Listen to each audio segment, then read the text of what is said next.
Welcome to the deep dive. Grab a cup of coffee, maybe settle in, because today we're plunging into a stack of notes all about how we navigate possibilities, hypotheticals, and, well, even alternative realities when we're speaking English. Specifically, we're dissecting the incredibly flexible world of conditional sentences. That's right. These if this, then that structures are absolutely fundamental building blocks. Really key. If this, then that. Yeah. They're how we talk about everything from simple, unchanging facts, the everyday stuff, Right. to wild imaginings and those frustrating past events we wish had gone differently. Hindsight, basically. Exactly. Hindsight and possibilities. Think of this deep dive as your guide to not just knowing the rules of conditionals. Which can feel a bit dry sometimes. They can, yeah. But moving beyond that to truly feeling how and when to use them naturally, like it's second nature. That's the goal. We're going to break down the core types, explore how they shift across time, which gets interesting. Definitely. Look at handy alternatives like unless, and unpack some common phrases that, just pop up all the time using these patterns. Our goal really is to move beyond just grammar points. It's not just about the rules list. Yeah. It's to help you understand the power these structures give you, the ability to express complex connections between events and ideas across different timelines with precision and nuance. Is quite sophisticated when you think about it. It really is. Okay, let's unpack this. So at the most basic level, what are we talking about when we say conditional sentences? It's really about dependence, right? One thing relies on another. Exactly. That's the heart of it. The core idea is always a condition, often introduced by if, though not always. Sure. And a result that follows from that condition. Where? If condition, then result. Simple structure, but so powerful. And they are, as our notes put it, everywhere. Oh, absolutely everywhere. Once you start listening for them, you hear them constantly. Yeah. Because thinking about cause and effect, possibility and consequence, Yeah. well, that's central to how we understand the world and, communicate with each other. Makes sense. And our notes, they start with the simplest form, right? The one that deals with absolute certainties. They do. That's the zero conditional. Sensible place to start. Zero conditional. Okay. This is for things that are always universally true, like no question about it. So scientific laws. Scientific laws, Yeah. established facts, things that happen without exception whenever the condition is met. It's the always conditional, you could say. The always conditional. I like that. So the structure itself, it's mirroring that certainty. What does the source say about the actual form? It's beautifully simple, actually. Very logical. Oh, yeah. It's if plus present The simple. present simple. And then the result clause also uses present simple. Ah, both present simple. Both present simple. There's no will or would or anything like that because the outcome isn't just probable. It's guaranteed. It's guaranteed under the stated condition. Yeah. If A happens, B happens, period. Right. And the examples from our source are perfect illustrations of this, like the classic one. If you heat water to 100 degrees Celsius. It boils. Yeah. That's a scientific constant. The if condition, heating the water to that specific temperature, always leads to the then result, boiling. No ambiguity there. Not at all. Or another one they give is, if it rains, the ground gets wet. Simple, direct. Again, assuming normal circumstances, no giant umbrella covering the whole area. Ah, right. Assuming standard physics. Exactly. That result is a guaranteed consequence of the condition. So you use this when you're stating general truths, maybe habits too. If I drink coffee late, I don't sleep well. That's a personal truth, maybe? No, good point. Personal truths or habits that are consistent for you. Yeah, or facts that are always reliable. Yeah. It's really about that unchanging reality. If this, then this. Yeah. Always. Okay, that seems pretty straightforward. Zero conditional for the guarantees, the facts. All right, stepping away from those absolute facts now. Yeah. Our notes then guide us to what's genuinely possible, like things that might happen, especially in the future. Right. We're moving into slightly less certain territory. Yeah. This moves us into the first conditional. First conditional. Here we're talking about a possible future situation. Okay, possible. And its likely future outcome. So it's still grounded in reality. It's plausible. Plausible, yeah. But there's an element of contingency. It might happen, it might not. But if it does, this is the likely result. Okay, so if something happens, something else will probably happen. Is that the idea? That's basically it, yeah. The will signals that future likelihood. So what's the structure we're seeing here in the notes? The source gives us if plus present simple. Still present simple in the if part. Okay, so the condition is still present simple, just like the zero. Yes. Interestingly, even if we're talking about the future. Right. But the result clause changes. It becomes will plus base verb. Ah, there's the will. There's the will. So the if clause describes a possible condition that could happen maybe now, maybe tomorrow, maybe next week. Right. And the will clause describes the future result that we expect if that condition's actually met. I see. So the present simple in the if clause is kind of looking forward. Like if it rains tomorrow, even though rains is present tense, we mean future rain. Precisely. That's a key point. The present simple there has a future meaning in this context. It sets up the potential future scenario. And the will then shows the future consequence of that potential scenario. Exactly. So classic example from our notes, maybe for planning the weekend. Yeah. If it rains tomorrow, I will stay home. Yeah. The rain tomorrow is a real possibility, right? Could happen. And staying home is the planned or expected reaction if that possibility becomes reality. Makes sense. Or the other example about studying. Right. Talking about the direct, likely result of an action. If you study hard, you will pass the exam. Okay. So the studying is the possible condition. You might study hard, you might not. But passing is the highly probable future outcome if you fulfill that condition. That's the idea. It feels very practical, doesn't it? It really does. Very focused on potential future reality, cause and effect in the near term. Absolutely. It's your go-to structure for making plans. Like the picnic example. Exactly. Or making warnings. If you touch that, you'll get burned. Right. Or promises, if you help me, I'll buy you lunch. Nice. And just generally predicting likely outcomes based on current or future possibilities that are, actually quite real. Okay, so 0 for facts, first for real future possibilities. Got it. Mm-hmm. Now things get a bit more imaginative, I think. They do, yeah. The next step takes us into a different headspace entirely. The second conditional. The second conditional. This is the realm of the hypothetical, the imaginary. What ifs. What ifs, exactly. Or sometimes things that are just downright unlikely. Situations that probably won't happen. Okay. We use the second conditional to talk about situations that are not real now or probably won't happen in the future. Right. Unreal or unlikely. And their imagined consequences in that hypothetical world. We're stepping outside of current reality. So if something were to happen, something unreal, what would follow? That's the kind of thinking. That's exactly the kind of thinking. And the form shifts to reflect this distance from reality. It takes a step back, grammatically speaking. A step back. How so? Well, the structure our source gives is if plus past simple. Past simple. Okay, that's the step back. That's the grammatical step back. Then the result clause uses would plus base verb. Would. Okay, so will becomes would. Right. And the present simple in the if clause becomes past simple. Even though, and this is important, even though we use that past simple verb form, we're usually talking about a hypothetical present or future situation. The past tense isn't about time here. It's about unreality. Ah, okay. That's a crucial distinction. The past tense form signals this isn't real rather than this happened yesterday. Precisely. It marks it as hypothetical, counterfactual, or unlikely.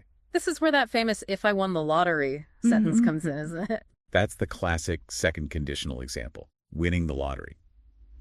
Well, for most of us. It's a dream, right? Not a likely future event. Exactly. So you use the second conditional. If I won the lottery, past simple form of win, I would travel the world. Would plus base verb. Yeah. You're describing what you would do in that unlikely imaginary scenario. You're not making a real plan like in the first conditional. Gotcha. And our notes highlight a fascinating point here regarding the verb to be. This is where it gets a bit tricky sometimes. Ah, yes, the where thing. This catches people out. Yeah. So informally, you might hear someone say, if I was rich. You definitely hear that in spoken English, quite a lot, actually. But the notes say the more traditionally correct form and what's generally preferred, especially in more formal writing or speech, is if I were rich. Right. Where instead of was, even though I usually takes was. Exactly. And this applies not just to I, but also to he, she, and it in the second conditional if clause. So if he were taller, well, if she were here. Precisely. The example given is, if she were here, she would help us.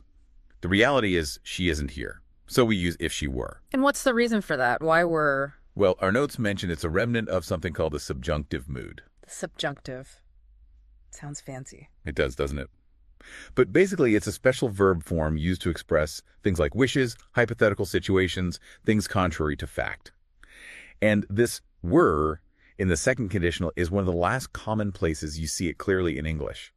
It specifically signals that the situation is unreal or hypothetical. So using were for everyone, I were, you were, she were, we were, they were in that if clause is the grammatically sort of pure way to mark it as hypothetical. That's the traditional view, yes. Yeah. Though, again, in everyday chat, was is pretty common and usually understood. Mm-hmm. But were is definitely safer for formal context, and it underlines the hypothetical nature. Okay, that's really useful to know. So even though the second conditional looks like it uses past tense structures, past simple would, it's really all about creating these hypothetical worlds for the present or the future. It's about what if for things that aren't real right now or probably won't be real later. Exactly right. You use it for dreams, wishes. If I had wings, I would fly. Clearly hypothetical. Clearly. Or for giving advice, very commonly, if I were you, I wouldn't do that. Ah, the classic advice structure. Yep. Or just talking about situations that are contrary to present fact. If I knew the answer, I would tell you. The reality is I don't know. Okay. So 0 is for facts. First is for real possibilities, present simple will. Second is for imaginary or unlikely ones. Past simple, would, often with were. Makes sense. We're building up the picture. We are. Now, what about looking back? Things that already didn't happen. We talked about hindsight earlier. Right. Now we move properly into the past. That leads us to the third conditional. The third conditional. Okay. This one is purely about the past. Specifically, it's about a past situation that did not occur. Right. Something different happened. And the hypothetical result in the past, if it had occurred. If the past had been different, what would the past result have been? Ah, okay. So it's like imagining an alternate past reality. Exactly.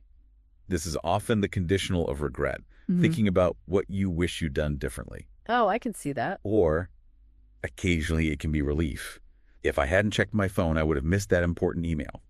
Phew. Ah, good point. It can be relief too. So this one has a bit more involved structure, doesn't it? Reflecting that past counterfactual idea. It does. It's the most complex grammatically of the main types. The source points to this structure. If plus past perfect. Past perfect. That's add plus the past participle, right? Like had studied it, gone. Correct. If plus past perfect. Sure. Then the result clause is would have plus past participle. Would have plus the past participle. Okay. So would have passed, would have seen. Exactly. The past perfect had studied in the if clause clearly shows that the condition refers to an action or state that was completed, or rather not completed, before the hypothetical past outcome could have happened. Right. It sets the scene in the imagined past. It does. And the classic, often slightly painful example from our notes really illustrates it. The studying one again? The studying one, yes, but looking back, Mm-hmm. if I had studied harder, I would have passed the test. Ouch. Yeah, I felt that one before. Many of us have. The reality is, you didn't study hard enough. That's the past perfect condition that didn't happen, so the consequence was you didn't pass. The real past result. Mm-hmm. The sentence imagines the alternative past. A different past action had studied harder, leading to a different past result. Would have passed. It perfectly captures that feeling of regret. It does. Or another one provided, Yeah. if they had left earlier, they would have caught the train. Oh, okay. So the fact is they didn't leave earlier. They left late. Right. And the consequence was they missed the train. Correct. This conditional lets you rewind the tape, metaphorically speaking. Yeah. And imagine a different outcome, would have caught the train, based on a different past action, had left earlier. So it's crucial for discussing the consequences of past choices, maybe analyzing historical events. If X hadn't happened, then Y wouldn't have followed. Absolutely. Analyzing history, expressing personal regrets or reliefs, or just exploring those what-if thoughts about things in the past that you simply can't change now. It really captures that sense of looking back and considering alternative histories, doesn't it? Personal or otherwise. It's a very powerful structure for reflection. It is indeed. Essential for talking about the unchangeable past in a hypothetical way. Okay, so we have 0 facts. First, real future. Second, unreal present future. And third, unreal past. That seems like a complete set. Almost. But here's where it gets really interesting and perhaps a bit more complex for learners sometimes. Knows more. There is. Sometimes the condition is in one time frame and the result is in another. They don't always match up neatly, like in the second or third conditionals. Ah, okay. Things get mixed up. Exactly. This is where mixed conditionals come in. We're essentially combining elements of the second and third conditionals to bridge different time frames.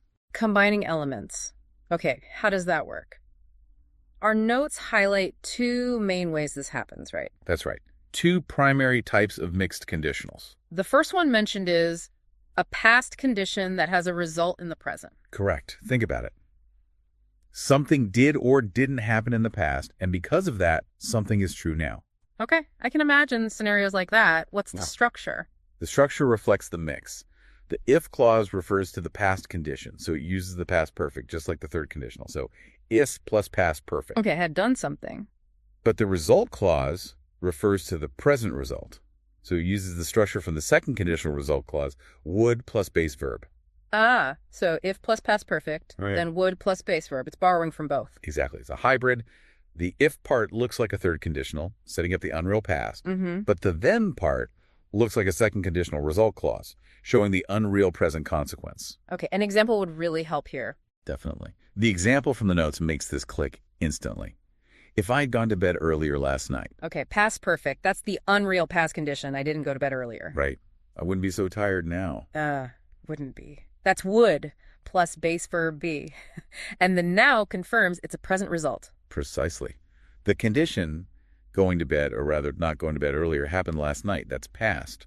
But the consequence, being tired, is being felt right now. That's present. Wow, okay. That links a past non-action directly to a current state. That's actually really common, isn't it? It's incredibly common. We often explain our current feelings or situations based on past events. If I hadn't eaten so much, I wouldn't feel sick now. Or if I had taken that job, I would live in London now. Past decision, present hypothetical location. Yeah, I see it. That's very useful. It connects past actions, or lack thereof, directly to present circumstances or states. Okay, so that's past condition, present result. What's the second main mix mentioned? The second mix flips it around. It's a present or ongoing condition that leads to a hypothetical past result. Okay, so something about the way things are now affected, something that might have happened in the past. Exactly. Think about a general truth about someone or something now, and how that prevented or would have changed a past event. All right. What's the structure for this one? It must also be a hybrid. It is. The if clause describes the present or ongoing hypothetical condition. To show it's hypothetical or contrary to current fact, we use the past simple, just like in the second conditional. So if plus past simple. Okay, past simple for the unreal present condition. Maybe using were again. Often using were, yes, especially for it to be. So if plus past simple, then the result clause refers to the hypothetical past result. For that, we need the structure from the third conditional result clause would have plus past participle. Right. So if plus past simple, then would have plus past participle. It's like the other half of the second and third conditionals combined. You got it. The if part uses the past simple, like second conditional, to describe an unreal or hypothetical current situation or characteristic. And the then part uses the would have structure, like third conditional, to describe the imagined past result or possibility that didn't happen because of that current reality. Okay, again, an example feels necessary here. Absolutely. Look at this one from the source. If she weren't afraid of flying. Okay, weren't afraid. Past simple form, using were. This describes her current state. The reality is she is afraid of flying now. Right. It's an ongoing state. She would have visited us last year. Yeah. Would have visited. That's the third conditional result structure referring to a past possibility. Exactly. The condition, her fear of flying, is a current ongoing state. But the result, would have visited us last year, refers to a past opportunity or possibility that didn't materialize because of that current ongoing state. That's fascinating. So if I spoke French, but I don't speak it now, present reality, I would have understood them yesterday when they were speaking French. Perfect example. Your current lack of French knowledge, hypothetically changed with if I spoke French, had a consequence on your understanding in the past. Wow, okay. These mixed conditionals, they really highlight the flexibility of English, don't they? To connect different points in time within a single thought, a single sentence. They really do. They are definitely a bit more advanced, perhaps require a bit more thought to construct correctly. Yeah, I can see that. But they are incredibly useful for expressing more nuanced and precise ideas about cause and effect when time frames get crossed. They show how the past affects the present and how the present can frame our view of past possibilities. That makes a lot of sense. You really need these to talk about life accurately sometimes. You often do, yes. Okay, shifting gears slightly now. Our source points out a very useful little word, a shortcut almost. Yeah, yes. Very handy word indeed.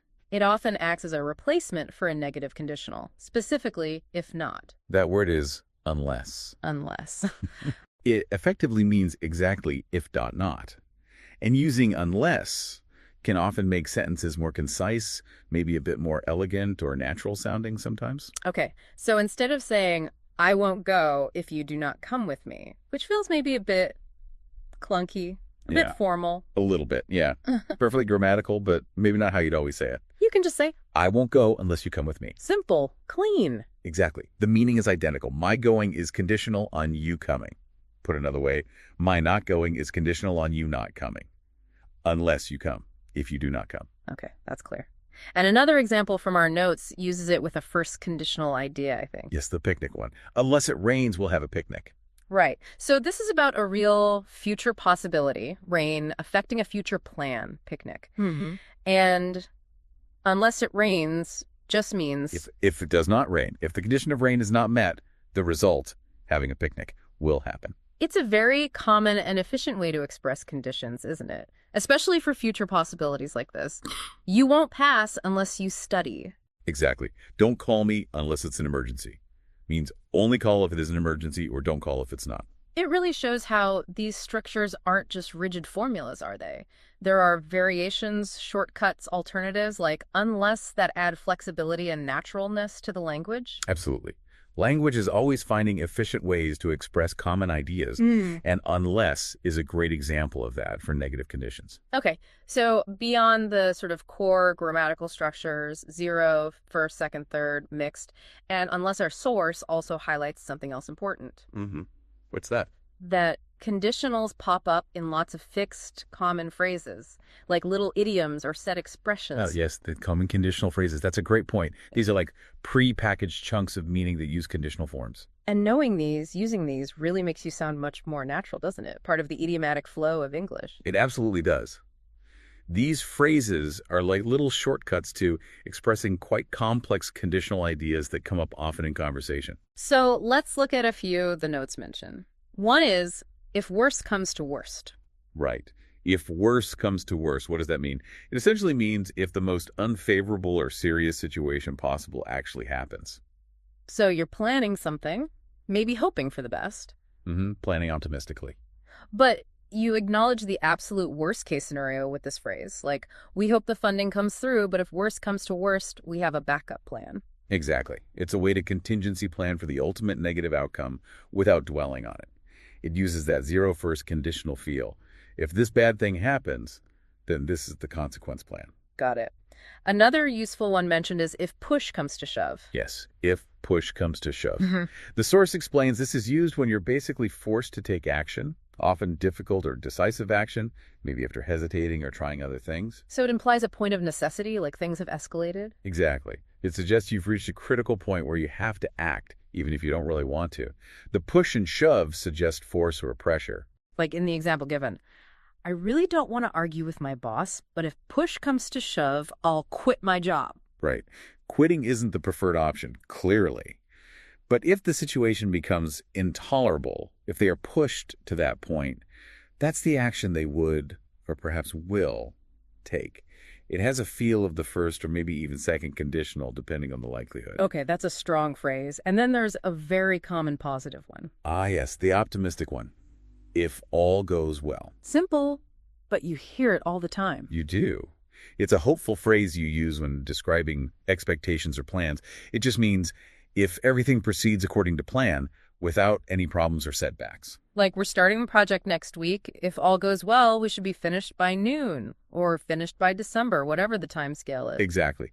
It sets a positive expectation, but acknowledges that it's conditional on things running smoothly. It's basically a first conditional structure. If everything goes well, then this positive result will happen. Very useful. And finally, one more the notes highlight. If memory serves, or sometimes, if memory serves me correctly. Yes, I use this one quite a bit myself. Me too. It's a polite way, isn't it, to introduce something you think you remember correctly? But you're hedging your bets slightly. You're allowing for the possibility that your memory might be faulty. Precisely. It softens the assertion. Instead of just stating a fact you're slightly unsure of, you frame it conditionally based on your memory. Like the example, if memory serves, he started working here back in 2018. Right. You're pretty sure it was 2018, but you add that little qualifier. It signals, this is what I recall, but hey, memory can be tricky. It's a bit more humble than just stating it as fact if you're not 100% certain. Exactly. Hearing, and importantly, using these kinds of phrases really helps integrate these conditional patterns naturally. They're not just grammar, they're conversational tools. They give you more ways to express nuanced ideas concisely. Yeah, they become part of your active vocabulary. And that brings us really nicely to the application stage, which the source notes quite rightly emphasize. It's not just about knowing the forms, is it? No, absolutely not. Theory is one thing, but using them is the real goal. It's about using them effectively in real communication. And the notes give examples of dialogues, showing them in action, like that simple planning one. Person A, if it doesn't rain tomorrow, we'll go hiking. That's a clear first conditional plan. Right. Real possibility, likely outcome. And then person B immediately responds, okay, but if it does rain, what will we do? Perfect. Showing how conditionals are used naturally in back and forth planning and problem solving. Exploring alternatives. Yeah, and they also demonstrate the second conditional for that hypothetical thinking we talked about. The what-if scenarios. If I were CEO, I would change the company policy. Right. That allows you to explore alternative realities, express opinions about them, suggest changes, all within that hypothetical frame. You're not saying you are CEO, but imagining what would follow if you were. And the encouragement from the source here is key, I think. It says you should actively try to use these structures. Don't just wait to hear them. Practice makes perfect, or at least makes proficient. Ask yourself conditional questions like, what would you do if you won $1 million? Right. That immediately forces you into using the second conditional structure to answer it properly. Well, if I won $1 million, I would probably buy a house, and I would, etc. Or, if you could live anywhere, where would you live? Another great second conditional prompt. If I could live anywhere, I would live by the sea. And maybe even third conditional questions, so they can be a bit more complex. If you had known then what you know now, what would you have done differently? Ooh, that's a deep one. But yes, a classic third conditional question about past regrets or alternative choices. The point is, these aren't just abstract grammar exercises. They're prompts for creative thinking, self-reflection, planning, expressing opinions. Exactly. And the conditional structures provide the essential linguistic framework to articulate those thoughts precisely and clearly. You need the right tool for the job.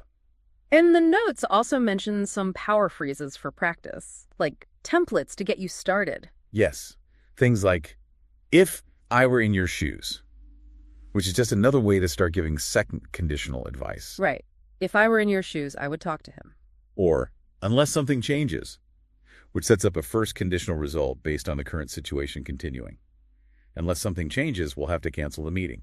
Using these set phrases, these power phrases, can help make the underlying patterns feel more automatic over time, I suppose. Definitely. It helps embed the structures.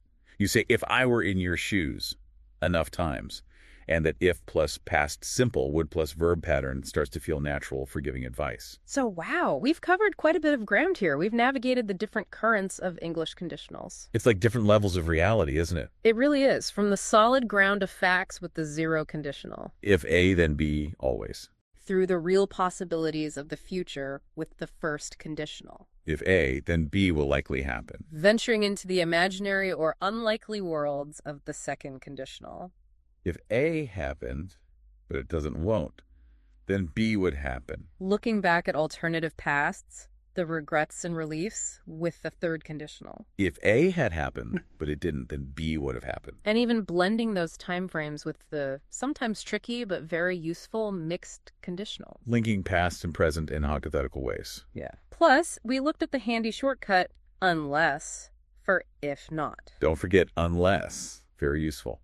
And explored some of those common ready-made phrases like, if push comes to shove, or if memory serves, that use these patterns all the time. It can seem like quite a lot to distinguish between them all, especially when you first encounter them laid out like this. I can see that, yeah. The names, the different structures.